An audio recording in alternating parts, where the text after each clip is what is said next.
que está en el formulario 212. Este es el formulario tal cual ustedes lo veían. Crecimiento económico. Lo que tienen primero es repasar lo que está en la bibliografía, las características de lo que plantean como el modelo de Wall Street y después el modelo de Main Street, ¿no? Esto es lo que ustedes tienen y demás. ¿Sí? Profe, una Sí. consulta. ¿En ese con las teorías de crecimiento económico son únicamente las de Wall Street y Main Street o también otras que nombraba ahí, creo, no me acuerdo muy bien? Mira, para el examen nosotros no vamos a estar profundizando eso yo ya se los dije a ustedes. ¿Qué es lo que me interesa que tengan ustedes claro? Primero, la evolución un poco de cómo fueron las distintas ideas, el darse cuenta de que las ideas que están predominando en cada momento, en cada lugar, son tendencias globales, y eso también es importante como para remirarlo. Entonces, cuando en la Argentina veíamos el desarrollismo, esto no es que solamente estaba pasando en la Argentina, era una tendencia global, esto podía verse en todo el planeta de manera simultánea. Lo mismo cuando en los 90 nosotros tuvimos un proceso de apertura y demás. Esto estaba pasando en la Argentina, estaba pasando en toda Latinoamérica, estaba pasando con la caída del muro y estaba pasando en toda Europa del Este y en un montón de otros lugares del mundo.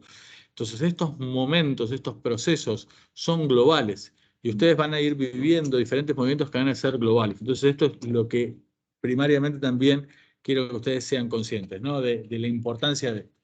Y ser conscientes también de que lo que hoy es un consenso no necesariamente va a ser un consenso dentro de 10 años o dentro de 15 años. Entonces ustedes tienen que estar al tanto de eso, ¿sí? Como les decía, y esto lo vimos nosotros en la clase, el, el- el consenso de avance y liberalización del comercio exterior, el comercio internacional, que se vio desde al principio de los 80 ya había empezado a funcionar, hubo una ronda de comercio Uruguay y demás, la ronda Uruguay, el GATT y demás, pero que después, durante los 90 avanzó muchísimo más, ¿sí? Y que hoy son las grandes definiciones de cómo funciona por un lado, el comercio internacional y por el otro lado, el cómo está integrada la producción de los bienes y servicios a nivel internacional, ¿sí? Hoy hay un montón de bienes que la producción de esos bienes industriales está totalmente deslocalizada. ¿Qué significa que esté deslocalizada? Estas son palabras que ustedes las van a escuchar si es que no las han escuchado ya. Que esté deslocalizada significa que no es que se fabrica solo en un solo lugar, en un país, sino que tiene componentes que son fabricados en un montón de países diferentes y que por ahí se forman en un celular, se forman en software, se juntan en algún producto o en algún servicio en algún lugar del planeta, pero que tienen muchos componentes muy globales. La tendencia es a esa integración y a esa desglobalización.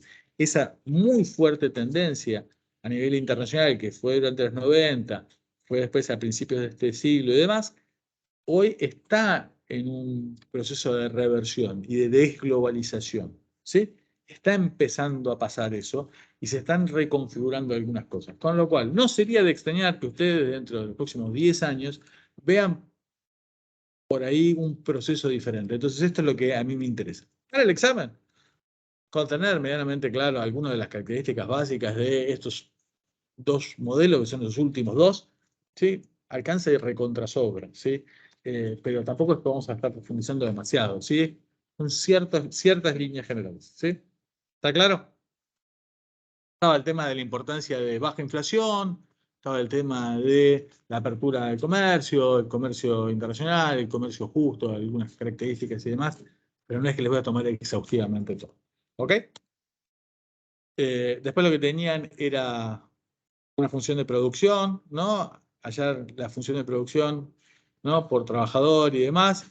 Y este era el que me estabas preguntando que quería saber si teníamos la resolución, ¿no? El 2, el 3 y demás. Sí, sí, ese era. Bien, esperame un segundo, que creo que tengo armado una presentación, ahora vamos a mirarla. Si se las comparto ya de manera directa.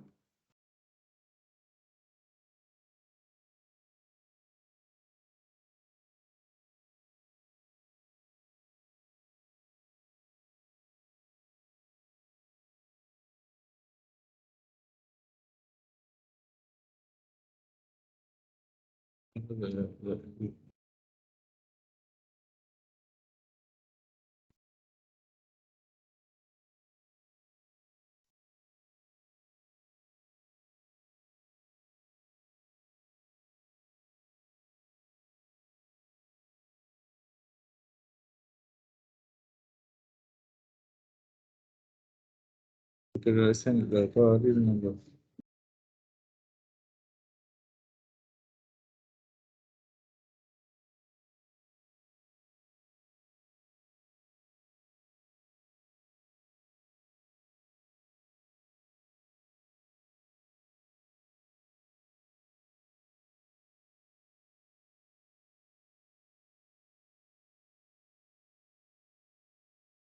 ¿Están viendo la presentación ahí? Sí, profe. Perfecto, vamos a ir con esto. Acá están un poco las características estas de los dos modelos, las características mínimas que estábamos diciendo. Después Profe, decía, sí, ¿este form lo puede subir después? sí, sí, sí, Gracias. sí. Acá después tenemos, suponga la función de producción viene dada por esta característica, tiene una función de producción, es una Cobb-Douglas, capital a 0,5 y trabajo a la 0,5. Hallar la ecuación la ecuación de producción por trabajador y capital por trabajador corresponde al estado estacionario en función de S, que es la tasa de ahorro, ¿no? La proporción al ahorro, y de delta. ¿Delta qué era? Exactamente, la depreciación. Entonces, ¿qué es lo que tenemos que hacer nosotros? A partir de la función de producción, esa función de producción la tenemos que dividir por N, ¿no? Como para tener producto por trabajador, y ahí nos queda expresado todo de la manera que nosotros usamos, y que tienen en el libro, ¿no? Que lo tienen o con la letra minúscula o con la mayúscula sobre N, ¿sí? Así lo tienen per cápita, ¿sí? Entonces les queda reescrito esto, bastante sencillo, y acá lo que tienen que encontrar es el estado estacionario, ¿no? Y el estado estacionario, nosotros, ¿cuándo lo tenemos? Cuando lo que se deprecia, ¿sí? Cuando lo que se deprecia es igual a ¿qué cosa? Al ahorro, exactamente. Con lo cual, ustedes tienen que tener delta por el stock de capital por trabajador igualado a S por el producto por trabajador. Esto es lo que hay que hacer, ¿sí? Entonces, una vez que hacen eso, lo pueden resolver sin problemas, ¿sí? ¿Alguna duda de esto, cómo viene, o lo ven bien? ¿Sí? Bien. Entonces, lo único que tienen que hacer es, una vez que hacen esto, empezamos a despejar, ¿no? Reordenamos, obtenemos la ecuación, te queda I es igual a delta por capital por trabajador sobre S, y después lo que tenemos que hacer es, con estos datos, reemplazar con la función de producción. Lo que nos va a quedar es que el nivel de capital, acá lo tienen ustedes escrito al final, el nivel de capital por trabajador les va a quedar S por 0,5 sobre delta, todo eso elevado al cuadrado, ¿sí? Esto es bastante simple, ¿sí? Fíjense que no tiene ningún secreto, ¿sí? Y que lo Profe, único que tienen que... Sí, una consulta. Para hacer eso, ¿no se podría también simplemente despejar cuando obtenemos la i chiquita? Cuando ya dividimos todo por n, por ejemplo, arriba dice i dividido n es igual a 0,5. esto que acabo de redondear, Eso, sí, eso, ¿no lo podemos simplemente despejar y ahí obtenemos k chiquita también? claro, pero K chiquita expresado en términos de qué cosa. Ah, ok. Le falta delta, Sí, ¿entendés? sí. Porque no tenés el del estado estacionario. Vos tenés que lograr identificar cuánto se está depreciando en este ejercicio, en este año, y compararlo con lo que estamos ahorrando. Si no, sí, siempre vas a tener la proporción de lo que estás ahorrando, pero no sabés cuál es el de estado estacionario. ¿Ok? Dale, gracias. ¿Sí? Sí, ¿Estamos? sí. Y acá estaba el 3, que era el que me estaban preguntando, que no sé si me habías preguntado vos misma. Se suponga que la función de producción, ¿no? Viene todo esto, dice calcular la producción por trabajador y el consumo por trabajador correspondientes al estado estacionario, ya con los datos, ¿no? Entonces te dice, mirá, si S es igual a 0, si S es igual a 0,2 y si S es igual a 1. Acá hay algo que ya sabemos, ¿no? Si el ahorro es igual a 0, ¿cuánto es el estado estacionario? ¿Cuánto va a ser el estado estacionario? Si ahorramos 0, ¿cuánto va a ser el estado estacionario? 0. Y si ahorramos Cero. todo, vamos a tener que todo va a estar al final, ¿no? En el extremo es el otro punto extremo. Y después pusimos este 0,2 como para poner ahí. Si la tasa de depreciación, y ahí la tienen ustedes, del delta es 5% y el ahorro es 0, buscamos el estado estacionario y te va a dar, obviamente, K igual a 0. ¿Sí? Esto es obvio, porque si ahorras 0, no te va a dar otra cosa que 0. ¿Sí? Con lo cual, esa parte es fácil. Ahora, después cuando decimos, cuando S es igual a 0,2, al 20%, ¿qué tenemos que hacer? Tenemos que hacer lo mismo que hicimos recién, lo teníamos ahí, ¿no? Esto, acá recordemos, esto es lo que tenés que tener. Delta por SK, K chiquito, es igual a S por I. Despejamos. ¿Sí? Y después lo que tenemos que tratar de hacer es juntar los términos. ¿Sí? Fíjate que es bastante simple.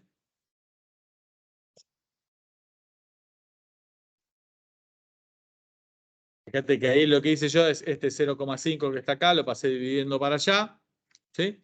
Y este que está acá, lo pasé dividiendo para ese lado. ¿Sí? ¿Lo ven?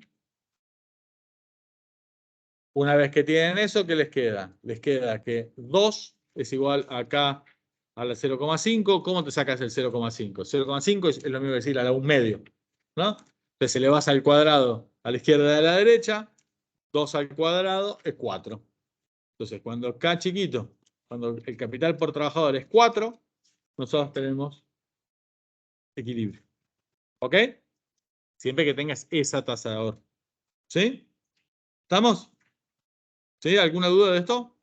Sí, no entendí el de cuando S es 1. Ahora vamos. Okay. Cuando S es 1, hacemos lo mismo. Fíjate que esto es igual que antes. Entonces pones, este es el 0,5 por K chiquita. ¿Es igual a qué? A 1, porque antes habíamos puesto 0,2, ahora ponemos 1, por 0,5 por K a la 0,5. ¿Sí? Entonces hacemos igual que antes. Este 0,5 lo paso para allá dividiendo, y esto que está acá lo voy a pasar para allá dividiendo. ¿Ok? Hago exactamente el mismo ejercicio que antes. Después es cierto que lo di vuelta ahí, ¿no? Pero te queda esto de un lado y esto del otro. 1 por 0,5 sobre 0,05 es evidentemente 10. ¿Sí? ¿Esa parte la viste? Sí, sí.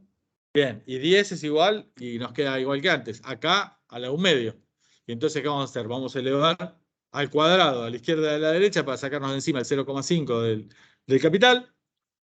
Y 10 al cuadrado es 100. Con lo cual, cuando el capital por trabajador es 100, nosotros estamos en equilibrio si ahorráramos el 100% de lo que producimos. Es decir, si consumiéramos 0. ¿Sí? ¿Está claro? ¿Esto qué es? Para agarrar y tener esos valores de extremo, ¿no? El de 0, el de 100%, los dos consumimos 0. En uno tenemos un nivel de producción mucho más alto, pero no nos queda nada para consumirlo, porque lo ahorramos todo y todo va a cubrir capital que se va depreciando. ¿Ok? ¿Sí? Sí, sí. Profe, Sí. entonces ahí se relaciona, o sea, tiene que ver con la regla de oro, ¿no? O sea, todo eso. Y acá te estoy, después es la siguiente pregunta. ¿Viste? Las preguntas iban todas en línea con el mismo razonamiento. Y agarraba y te decía, explica el concepto de capital de regla de oro, porque justamente es lo que vos estás diciendo. Che, son los dos puntos extremos, ¿no? Es este que está acá, es este que está acá. Eso nos permite a nosotros identificar qué es lo que tenemos. Y ahí lo que te está diciendo es, che, ¿qué es lo que pasa en este punto? Dice, explique el concepto de capital de regla de oro, indique cuál es el resultado esperable de un incremento de la tasa de ahorro de S a S' sobre la evolución del consumo por trabajador, sabiendo que la economía se encuentra por debajo del nivel de capital de regla de oro, ¿no? De este que está acá, de ese nivel de ahorro. ¿Sí? Entonces te dice, mirá, si estuvieras por acá, ponele que esta fuera la de 0,20, no sé cuánto es, en realidad cuánto está dando, ¿sí? Y si te moves, ahorras un poquito más, vas a aumentar eso y te va a quedar un nivel de producción un poquito más alto y vas a ir mejorando. Ahora, recuerden ustedes siempre que si vos ya estás en una situación de estado estacionario, ya llegaste a una situación de estado estacionario, y en ese momento cambiás la tasa de ahorro, obviamente el primer día te va a bajar el consumo, ¿no? ¿Por qué? Porque ya estabas en equilibrio Si no te ahorraste más, evidentemente consumiste menos. Pero si estamos a la izquierda de la regla de oro, vamos a ir a un lugar a donde vamos a aumentar finalmente el nivel de consumo per cápita. ¿Ok? ¿Estamos? Profe, una Sí, consulta. O sea, si estuviésemos, por ejemplo, del otro lado y tenemos sí, que sí, movernos sí. al estado estacionario, Si al estás de principio este lado, ponele que empezás acá, ya estás en un estado estacionario en este punto y te querés pasar a uno de este. Fíjate que ya en ese punto, obviamente, siempre que vos aumentás la tasa de ahorro, si ya estabas en un estado estacionario, el primer día vos ya inmediatamente, como ahorraste más, perdés, consumís menos. ¿Sí? Ahora, fíjate que acá, en esto que estás teniendo, inmediatamente vos vas a estar aumentando, pero el consumo per cápita te va a disminuir siempre, incluso después cuando llegues al siguiente estado estacionario, porque ya te pasaste del nivel de regla de oro. ¿Sí? Es como que te estás acercando en el límite. Pasaste de 0,98 del 98% de ahorro al 99% de ahorro. Chao, estás jugado. ¿Sí? En realidad, lo que yo decía es como si estuviésemos entre el estado estacionario y 1, y yo quiero ir al estado estacionario. Si a corto y a No, no, largo no, plazo. no. Todos estos Mm. son todos estados estacionarios. Ah, ok. Nosotros no hay nada que nos lleve a nosotros hacia la regla de oro. No, no, no hay absolutamente nada. Nosotros podemos estar de un lado o del otro, es un tema de gustos. Ok, ok. ¿Sí? Y esto es lo que tiene de difícil el tema. ¿Por qué? Porque son los gustos nuestros hoy y a lo mejor mejorar el consumo per cápita no lo vamos a ver nosotros, lo van a ver nuestros hijos. Y por ahí no tenemos tantas ganas de ahorrar hoy para estar mejor mañana cuando ni siquiera a lo mejor estemos. ¿No? Que se tarda en llegar a ese momento. Y todos sabemos que hoy aumentar la tasa de ahorro implica consumir menos. ¿No? ¿Está claro? Bien.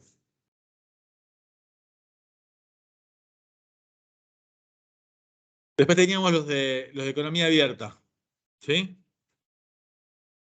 ¿Estos les generaron alguna duda a ustedes? El primero era la relación que había entre el tipo de interés, entre la tasa de interés y los tipos de cambio en una economía abierta. Acá lo tenemos graficado, qué es la paridad de los tipos de interés, qué es el riesgo país, te está pidiendo esto, ¿no? Y acá tenemos la condición. Igual yo les voy a dejar esta presentación como para que la tengan, pero obviamente acá lo que tenemos es que para cada tasa de interés, cuando obviamente estamos en un tipo de cambio flexible, ¿no? Porque si no, no hay variación del tipo de cambio, para cada tasa de interés, dada una tasa de interés internacional, dado un nivel de riesgo país, hay un tipo de cambio de equilibrio. ¿Sí? Y esto es lo que vemos nosotros en la relación de la paridad de los tipos de interés. ¿Sí? Piénsenlo de manera bien simple. Si vos tenés que la moneda internacional no está teniendo inflación, como para hacer la cuenta bien fácil, y nosotros tenemos que acá va a devaluarse la moneda en un 10% y la tasa de interés internacional fuera del 5%, si no rinde al menos un 15%, vas a estar perdiendo. ¿Sí? Si vos rindieras 5% acá y 5% afuera y la moneda local se te está devaluando un 10%, las dos a la misma tasa nominal, te conviene la que va a tener mayor valor el día de mañana. ¿Sí? Para que se equiparen, tenés que incluir esa variación del tipo de cambio esperado. ¿Sí? Y esto es lo que nosotros tenemos en este término que está acá. ¿Sí? Si además tenemos variaciones en esto o en esto, ¿qué era lo que pasaba? Lo que se pasaba es que se iba a desplazar, estas están acá, ¿sí? Se iba a desplazar la, la relación de paridad de los tipos de interés. ¿Se acuerdan? ¿Sí?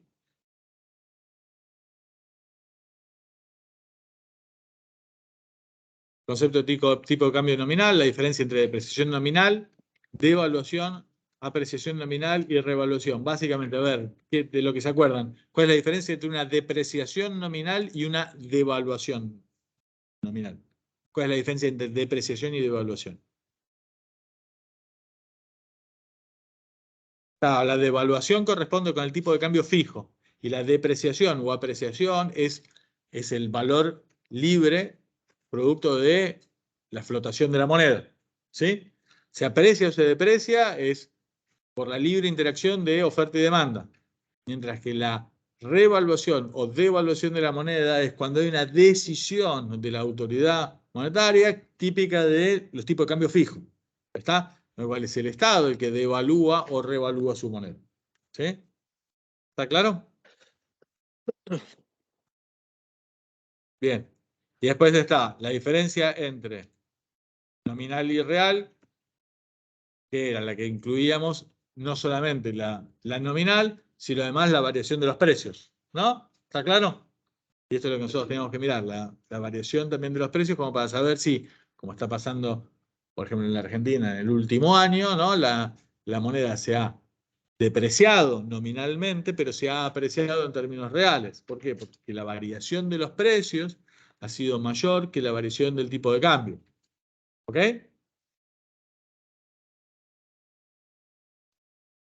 Entonces, ¿qué es lo que tenemos? Es esto que estamos diciendo, ¿no? ¿Qué pasa con bienes interiores comparado con los bienes exteriores? Si nos volvemos más caros o más baratos.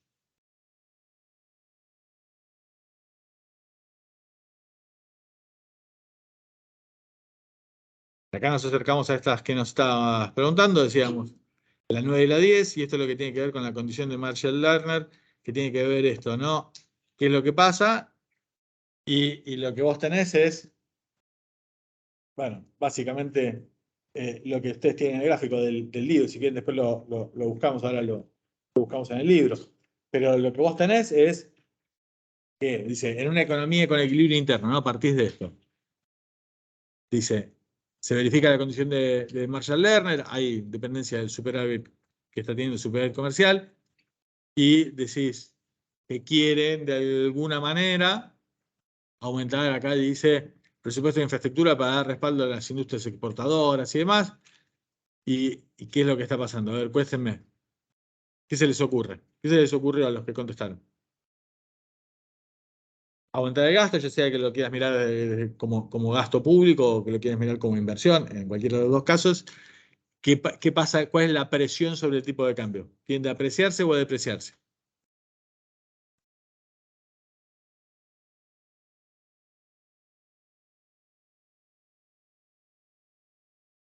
¿Cómo?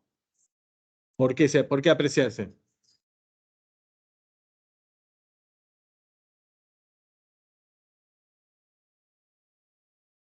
Está bien, vos lo que estás haciendo es en realidad más que el tipo de interés, lo que estás haciendo es, estás subiendo de alguna manera claro, la demanda interna, ¿no? La absorción interna, estás subiéndola, ¿sí? Se desplaza, y ese se desplaza, te impactaba sobre las exportaciones netas y te genera un déficit. ¿Está claro? Porque pues estás consumiendo más localmente. ¿Sí? ¿Está claro?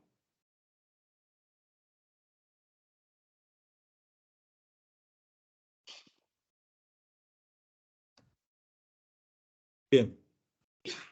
Gustavo, ¿lo podrás repetir? Que no escuché qué decían la gente que está ahí en la clase. Claro, lo que te está pasando es, estás aumentando la demanda interna. ¿Sí? Y esto lo que te hace es, te pega sobre las exportaciones netas. Yo ahora te voy a buscar la otra presentación, así la repasamos, mirando la presentación original, la del libro. Así ves el gráfico de manera directa. Esperando un segundo.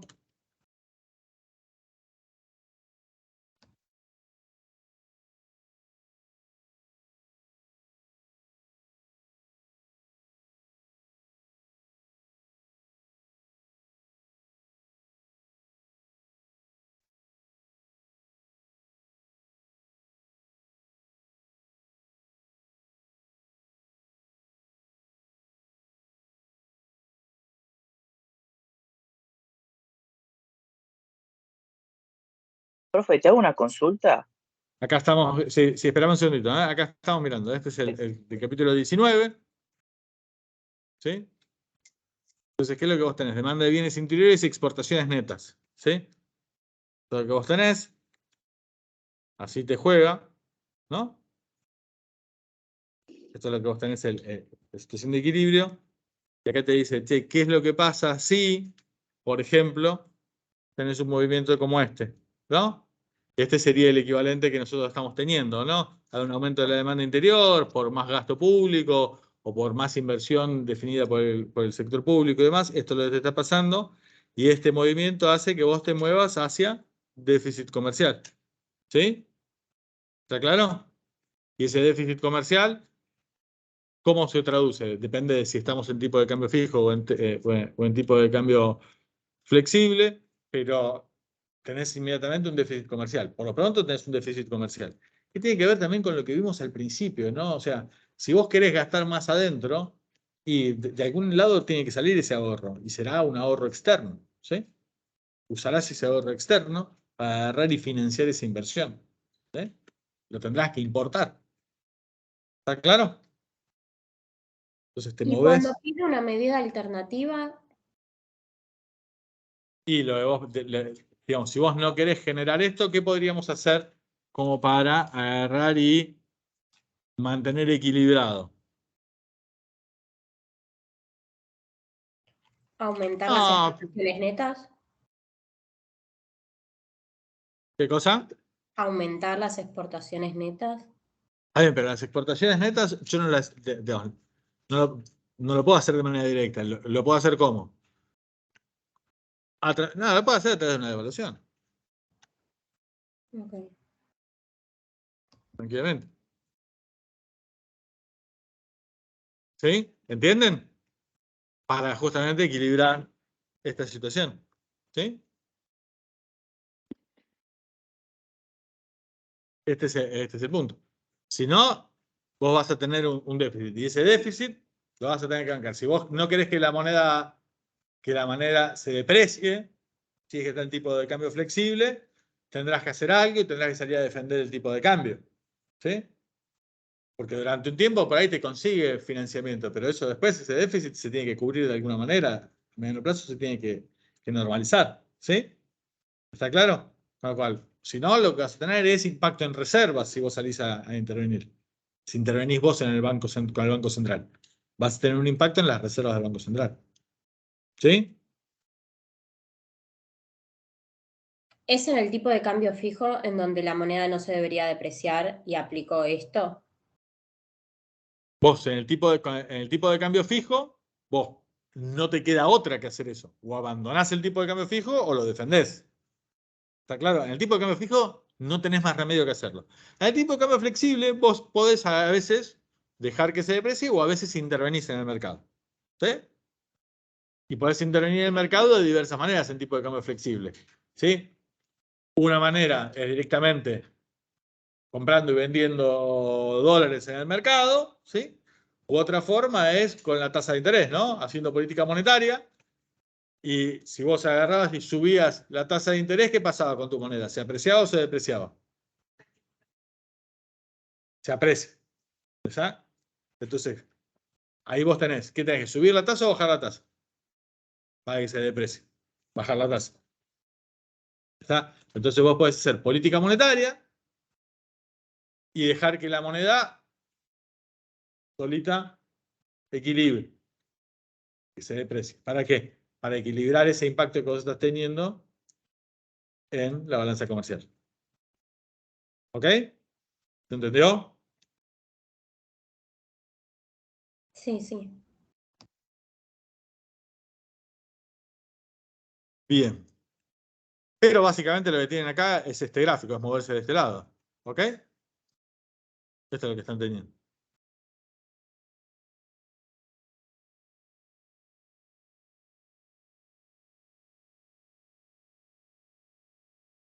Bien. Vamos a compartir esta.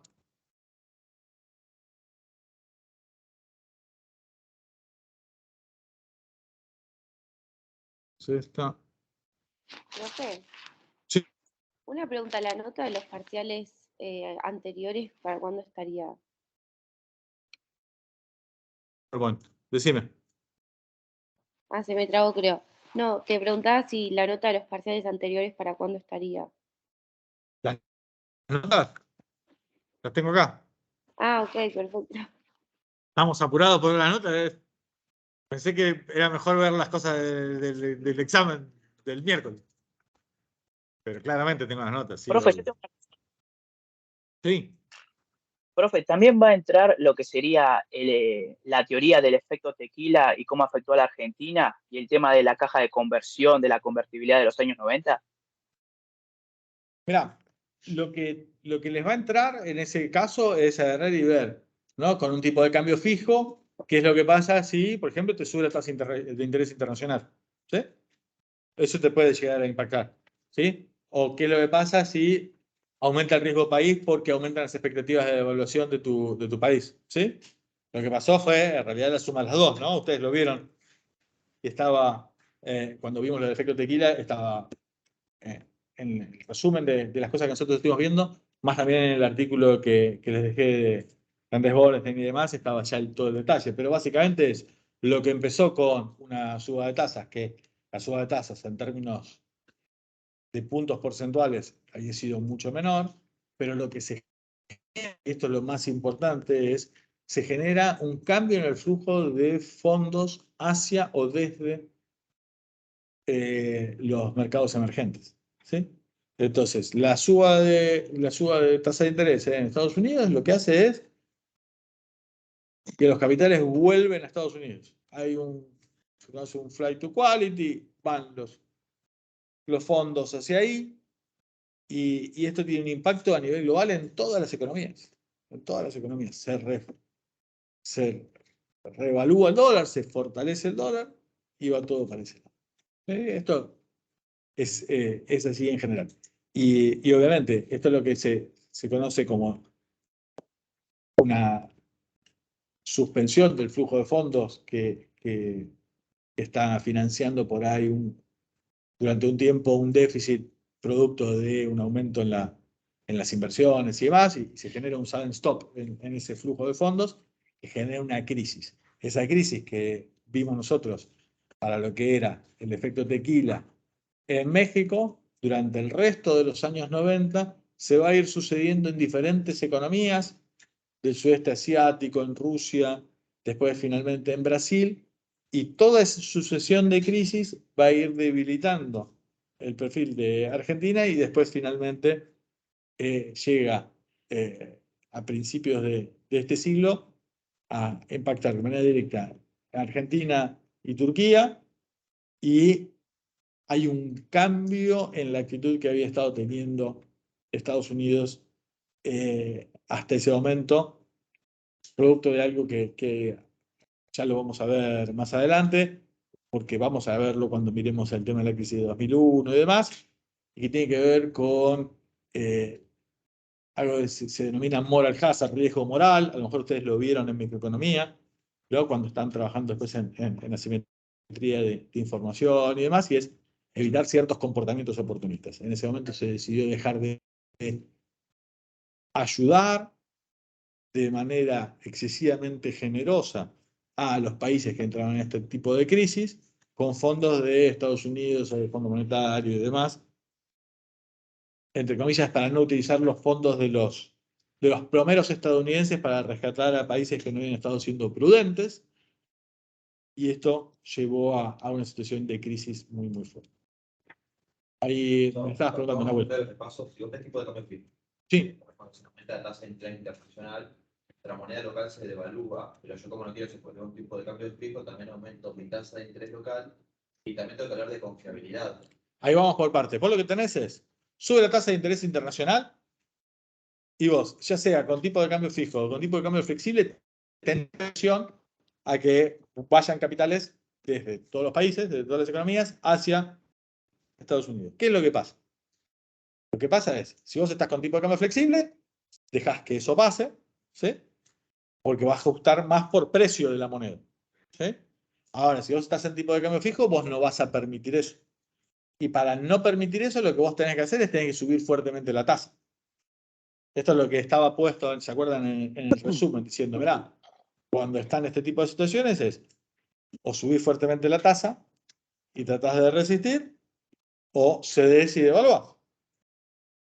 Y ahí es devaluás porque es una decisión de gobierno, es tipo de cambio fijo. ¿Sí? Sí, perdón. Pero yo ya tasa internacional, en el tipo de cambio fijo. No ya tasa en Estados Unidos. Es para que tú aprecies tu moneda, empieza a comprar dólares. Claro. política monetaria. Exactamente. Ok. Y ahí estás en la parte buena. ¿No? Ahí somos felices, vienen capitales, y eso decimos, che, somos maravillosos, y nos creemos que somos lo más lindo de todo. ¿Ah? El tema es cuando se da vuelta.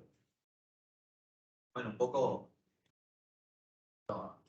antes de todo se acabaron. Establecer la moneda local. Sí, digamos, en realidad el 1 a 1 se da a esa paridad. Ya lo vamos a ver mucho más a detalle. De manera. No, cuando vos venís de hiperinflación y te estás por comer una nueva hiperinflación y no es la segunda, es la tercera, la parás como lo te puedas parar y a los precios relativos que estén. Y si la podés parar, la podés parar. Y si no, te ibas a una tercera hiper. Esta es la realidad. Pusieron ahora que ya lo tenemos acomodado, habían tratado de parar antes y habían fracasado. Después hay un reacomodamiento de precios, después lo vamos a ver, porque te vas a tipo de cambio fijo y en el año 21 vos tenés una inflación relativamente importante, pero no es pareja de todos los bienes. Hay algunos bienes que tenían un atraso y se acomodan los precios relativos, y si acomodarse los precios relativos tiene impacto, y bueno, nada, no es tan fácil de ordenar. ¿Sí? Hay ciertos precios que ya se habían normalizado, pero no todos se habían acomodado como se hubiera deseado. Profe, una Ahora, de pregunta. nuevo, sí, O sea, vos cuando subís la tasa de interés se supone que los bonos nacionales se vuelven más atractivos y todo lo que eso implica. exacto. ¿Está bien? Recordemos que ahí lo que pasó en el efecto tequila es, nosotros subimos la tasa de interés, pero tenemos que subir un montón. ¿Por qué? Porque la tasa de interés internacional había subido, pero había subido mucho más la expectativa de que nosotros devaluemos. Entonces, además de los 2 puntitos que puede haber subido la tasa de interés internacional, tenemos que subir 30 puntos más, porque todos estaban convencidos de que íbamos a devaluar. Y hubo una salida de fondos muy fuerte. Y salida de fondos muy fuerte implicó la salida del sistema financiero, ¿sí? Y implicó problemas de liquidez para un montón de entidades financieras. Y como no había posibilidad de hacer demasiado prestamista de última instancia, ¿cómo lo resolvieron? Fusionando bancos y cerrando algunos. No había mucho más margen. Bien. Tipo de cambio flexible, ¿qué es lo que implica? Devaluación real, recesión, ese tipo de movimientos, tema de paridad de tasas. ¿Sí? ¿Qué otra cosa les genera dudas? ¿Hicieron la simulación de parcial? Sí. Bien, si ustedes vieron la simulación de parcial, bueno, no es tan diferente el 212, ¿no? Tiene unos cuantos puntos en común. Profe, Sí, yo tengo dudas con Brisa, respecto ¿te puedo a pedir algo? Sí. Tanto vos como todos tus compañeros tienen la cara azul Mm, y me pone mal, creo que tienen un problema para... ¿Pueden prender? Sí, ahí la Vamos. pregunta. Ah, es mucho mejor. Me generaron dudas unos ejercicios de la guía que habías mandado. Ok. ¿Qué duda? ¿De cuál? Los últimos 3 creo que eran, ya te digo, el 176, 77 y 78. Vamos a buscar la guía.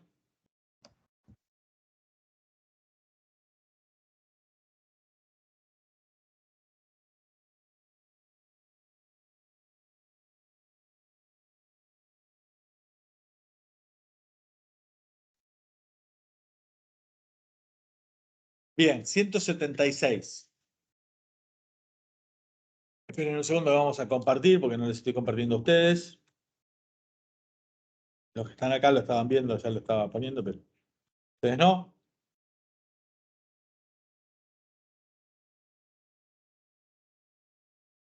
¿La están viendo ahí? 176. Evalúe la eficacia de las políticas fiscal y monetaria con sistema de tipo de cambio flexible y sistema de tipo de cambio fijo. trabaje gráficamente. Y acá lo que nosotros teníamos, de hecho hay un cuadrito de resumen en las presentaciones que les dejamos, donde decíamos, ¿no? La eficacia de la política monetaria y la política fiscal, con tipo de cambio flexible y con tipo de cambio fijo. Esto es lo que decíamos. Política fiscal, con tipo de cambio flexible, la eficacia es menor, ¿sí? Porque gran parte de lo que vos tratás de hacer como política fiscal genera al mismo tiempo apreciaciones o depreciaciones de la moneda, ¿sí? Entonces es como que todo eso que vos tratás de generar de una demanda se va todo hacia demanda externa, ¿no? Terminás importando, ¿no? Querés aumentar la demanda y aumentar la demanda de cosas de Brasil, ¿ok? ¿Sí? Esta es la situación. En cambio, la monetaria, con tipo de cambio flexible, ¿por qué? Porque la decisión de política monetaria te va a estar afectando ¿qué cosa? La paridad de tasas de interés, y en función de eso se va a apreciar o depreciar la moneda. ¿Sí? Con movilidad de capitales, esto tiene un reflejo de manera muy fuerte en lo que tiene que ver con el valor de la moneda, y de esa manera podemos generar un impacto sobre el sector externo. Y si la economía está bastante estabilizada, no te va a generar presiones inflacionarias, ¿sí?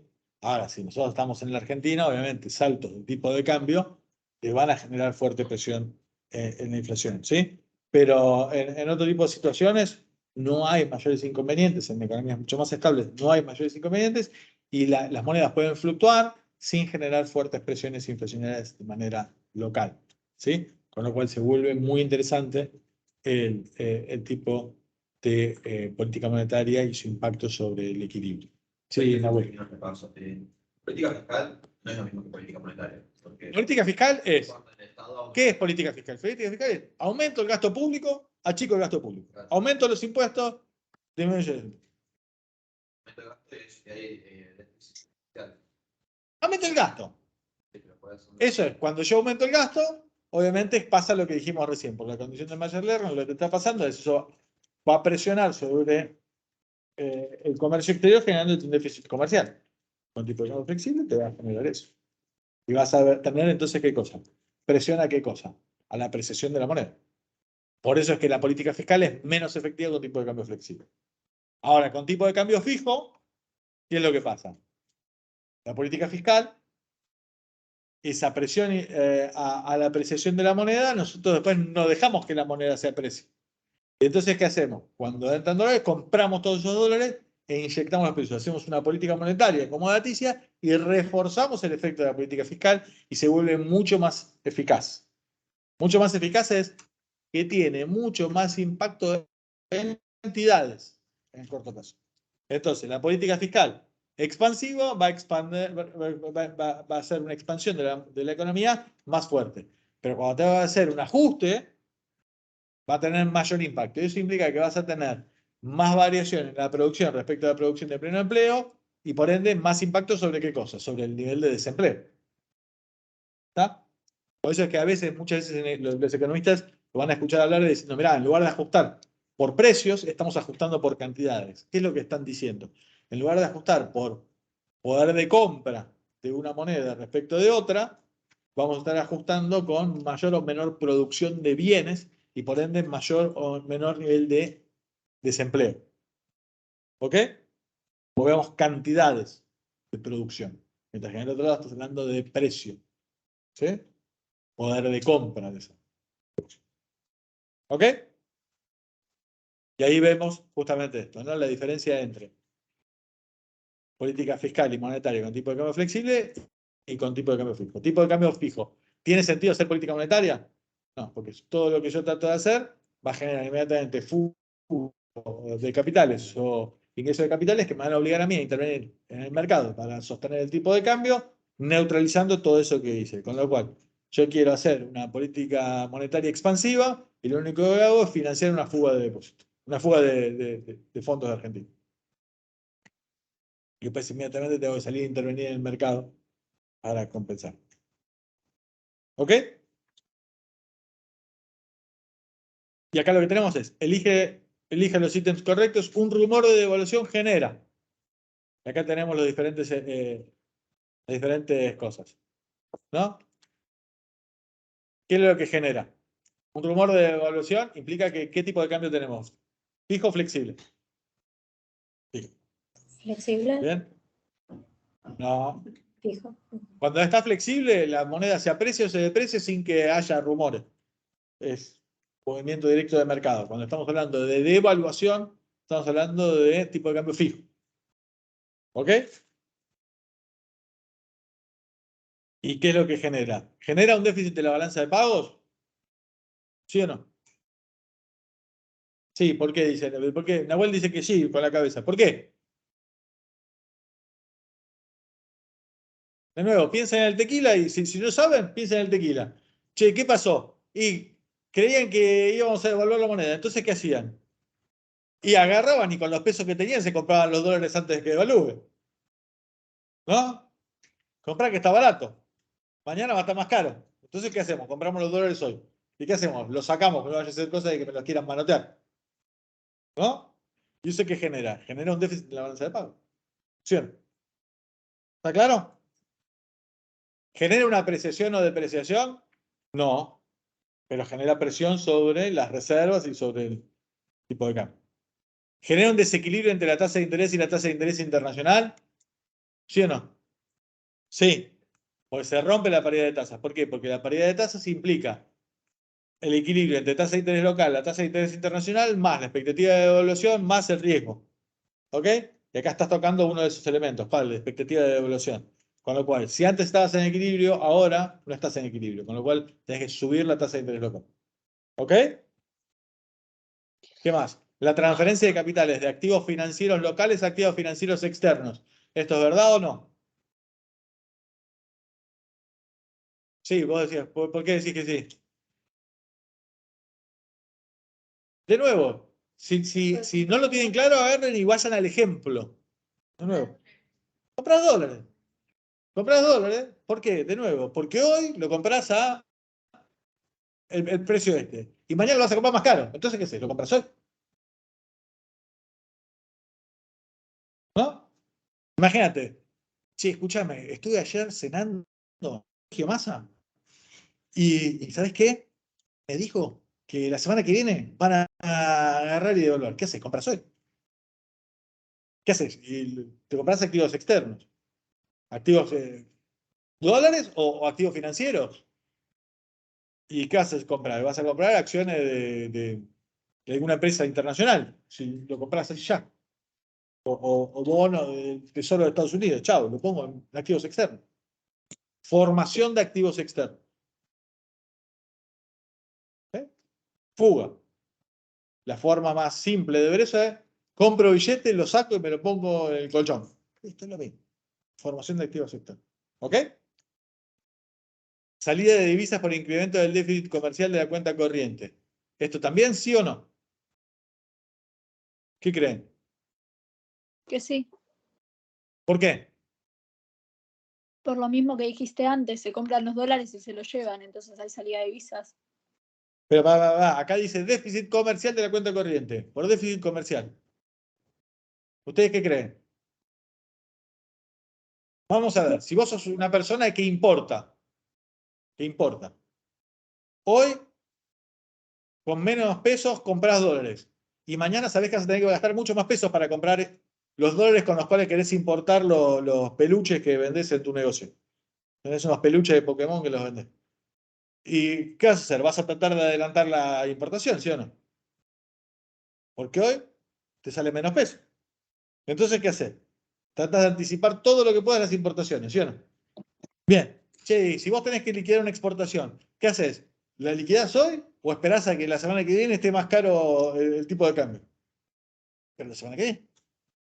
Si yo la liquido hoy, me dan 150.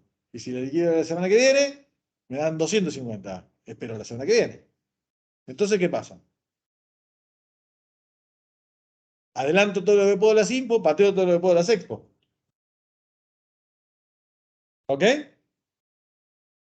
¿Sí? Digo, porque entender esto es clave porque es lo que está pasando todos los días en los diarios.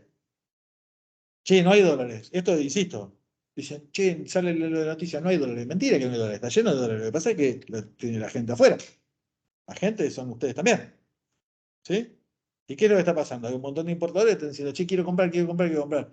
Dice, che, ¿por qué? ¿Y con la tuya vos pondrías dólares? No, no, no, con la mía no, quiero comprar al tipo de cambio barato. Y los exportadores dicen, no, no, yo a este tipo de cambio liquido lo que necesito liquidar. Fíjese, en cuanto le dijeron a lo del campo, che, escúchame, a este tipo de cambio no liquidás más que lo que estás liquidando, sí, es así, estoy guardando porque no necesito y prefiero quedarme con la cosa. Che, y si te subo un poco los pesos por dólar, me liquidás la soja y lo bañaron. Le llenaron de liquidaciones. ¿Por qué? Porque a un poco es algo maravilloso, el precio equilibra, ¿no? Esto es algo que también vimos, para eso estudiaron ustedes economía. Che, ¿el precio para qué sirve? Para dar equilibrio a la oferta y demanda. A este precio tenés un desequilibrio, si mejoras el precio, el desequilibrio se va a achicar. Va a haber más tipos con ganas de vender y menos tipos con ganas de comprar. ¿Sí? ¿Estamos? Sí. Se genera salida de divisas por incremento del déficit comercial de la cuenta corriente. ¿Por qué? Porque se tratan de anticipar las importaciones y se tratan de postergar las exportaciones, la liquidación de las exportaciones. Entonces el tipo que se dedica a vender la cosa, agarra y de pronto se estoquea con la cosa y trata de no vender tanto, no liquida tanto lo que produjo, si lo puede guardar sin mayor problema. Entonces el tipo que tiene un campo y que se dedica a producir un cierto bien para después venderlo, de pronto en lugar de querer venderlo, lo acumula en silobolsas en su propio campo ocupándole el campo. Entonces, escuchan, ¿vos no te dedicás a producir para vender? Sí, pero a este precio no tengo tanta gana. Me guardo esto. ¿Sí? ¿Está claro? ¿Por qué? Porque los pesos no son tan buena reserva de valor, ¿no? Esto que está. Bien. ¿Estas eran las dudas que tenías? El 178 creo que también faltaba. 178 lo acabamos de hacer, Ah, en realidad. era ese. Lo acabamos Ok. de hacer, lo hice recién, pero lo hicimos antes. En lugar de decir, che, ¿qué pasa si una caída de la tasa de interés nominal? En realidad lo preguntó recién uno de acá de tus compañeros. Hicimos el ejercicio de qué pasa si sube la tasa de interés internacional y si baja, lo contrario. Ok, perfecto. ¿Sí? El de las salidas de divisas, entonces, era así. Claro, sí. Perfecto.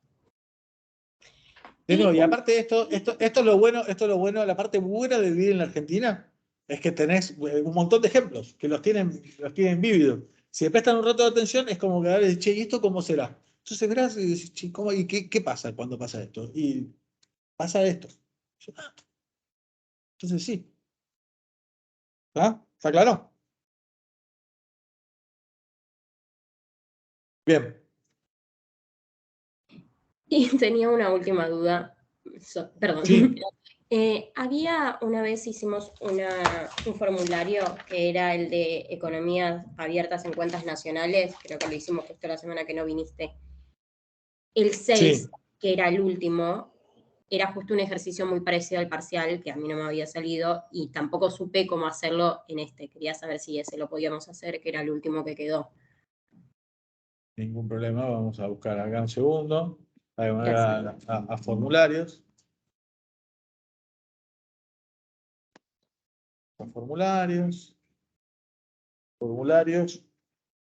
¿Decís cuál es el que querés ver?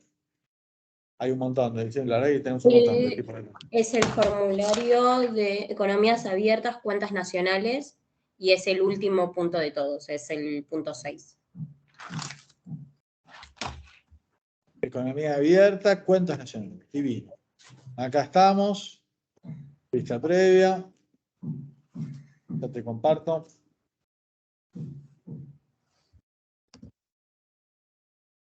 ¿Este que estás viendo ahora? Sí, creo que sí. Están tardando un poquito las imágenes, esperamos un cachito, pero es este. Sí, es ese. Ahí se viene la fotito. Ponemos fotos para diferenciar las cosas, porque si no nos mareamos nosotros también. Es este. Y el 6 es el que te da la duda. Bien. Tenés un cuadro y te muestra los índices de precios implícitos, siendo 2004 igual 100. ¿Cómo se relacionan estos valores con la respuesta a las dos preguntas anteriores? Es este. ¿La que te genera la duda? Sí. ¿Y qué decían las dos preguntas anteriores? Vamos para atrás. El 4 dice, a partir del siguiente cuadro, indique cuánto representarán el porcentaje de las exportaciones netas para 2020-2021. ¿Lo hicimos nosotros en clase? Porque Sí, hicimos, ¿se lo acuerdan que hicimos. agarramos el Excel? ¿Se acuerdan que agarramos el Excel? Y pusimos exportaciones netas y vimos la proyección, ¿se acuerdan? Y lo hicimos en uno con a PBI a precios constantes y el otro a corrientes, ¿se acuerdan? Sí, o sea, yo sé que lo hicimos en clase justo la semana que vos no estabas. Y el No, 6, pero conmigo ah, yo agarré, hice el Excel, hice la fila y lo hice, aparte de que lo había hecho con Flor. Acá, vamos a este, mirá. Pasa que no sé qué tan rápido se ve. Esperando un segundo, ¿no? Como para compartirlo.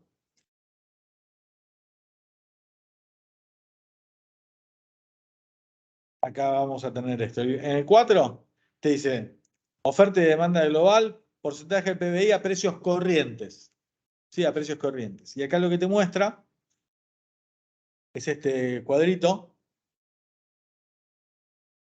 muy simpático de ese momento del tiempo. Perdón, el 4 es a precios corrientes.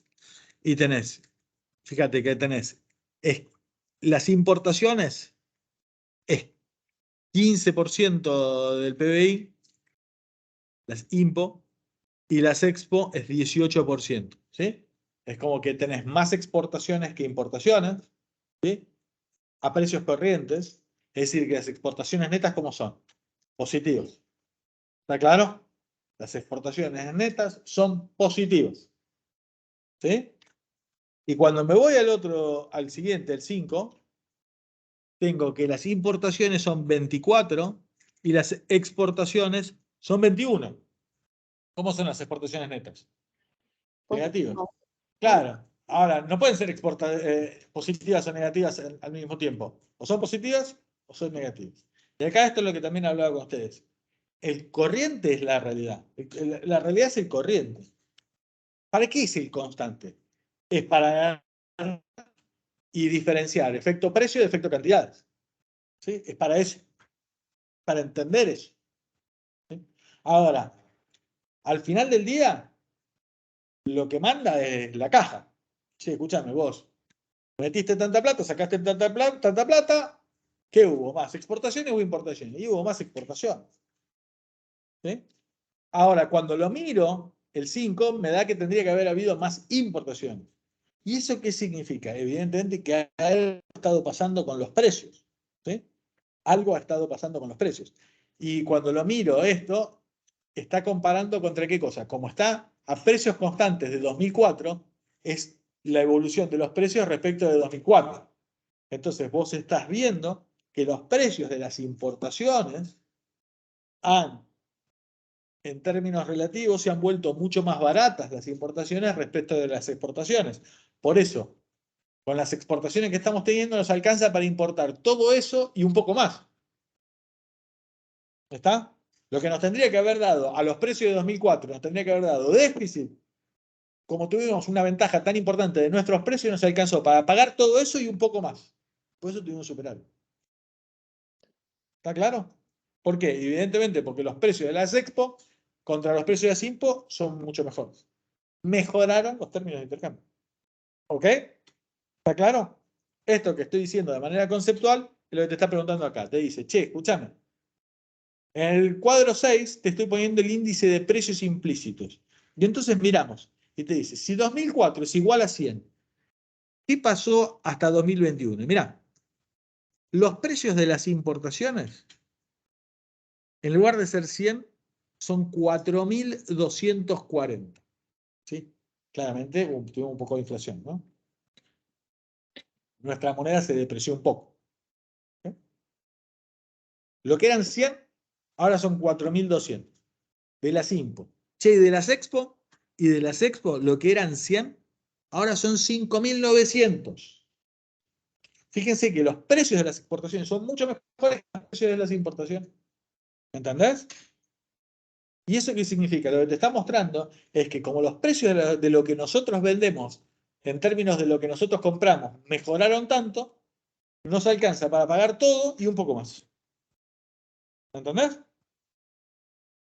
Si yo tuviera los precios de 2004, yo tendría el resultado de PBI a precios constantes, que es un déficit. ¿Está claro? Eso para mirar solamente exportaciones netas, expo contra impo. Y ahora, lo otro que también tienen para agarrar y mirar es, sí, escúchame, a precios corrientes, vos estabas en 15% más o menos, pero a precios constantes estabas en 20 y pico. ¿Qué es lo que ha pasado? Y evidentemente, los precios internacionales evidentemente evolucionaron mucho menos que los precios locales. Es decir, tuviste mucha inflación en tu propio país. ¿Sí? ¿Está claro? Eso es lo que ha pasado. Por eso, en realidad es como que nos achicamos respecto del mundo. ¿Sí? ¿Está claro? Sí, sí. Gracias.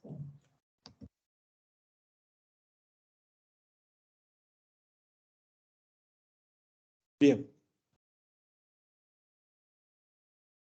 ¿Alguna otra duda de algo que quieran que miremos? Para la cabeza puesta en el examen.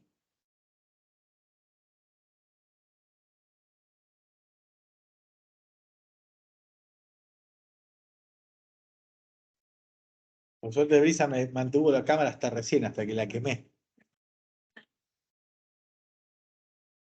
Bien. Si no tienen más dudas, cierro la grabación. Esto no tiene mucho sentido.